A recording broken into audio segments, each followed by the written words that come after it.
ತಂಗಿಯರ ಈ ಬಂಧ ಜನುಮ ಜನುಮಗಳ ಅನುಬಂಧ. ಅಣ್ಣ ತಂಗಿಯರ ಈ ಬಂಧ ಜನುಮ ಜನುಮಗಳ ಅನುಬಂಧ. ಜೀವಕ್ಕೆ ಕೊರಳು ದೇಹಕ್ಕೆ ನೆರಳು ನಾವಾಗಲೆಂದು ಹರಸುತ್ತಿದೆ ಈ ರಕ್ಷಾ ಬಂಧನ.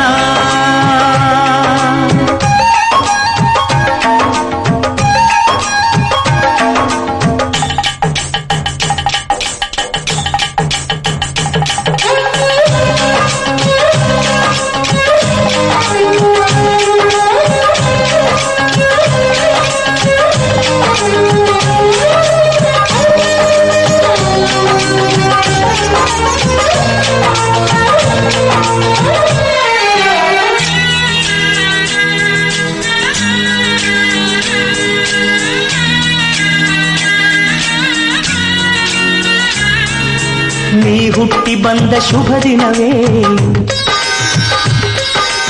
ಈ ರಾಖಿ ಹಬ್ಬ ಬಂದಿತ್ತು. ಸೋದರಿಕೆಯೊಂದು ವರವೆಂದು ಈ ರಾಖಿ ಸಾಕ್ಷಿ ಹೇಳಿತ್ತು. ತಂಗಿಯು ಹುಟ್ಟಿದ ಕ್ಷಣ ಅಣ್ಣನ ಪದವಿ ಹುಟ್ಟಿತು. ತಂಗಿಯು ಹುಟ್ಟಿದ ಕ್ಷಣ ಅಣ್ಣನ ಪದವಿ ಹುಟ್ಟಿತು. ಗಂಡಿಗೆ ಗೌರವದ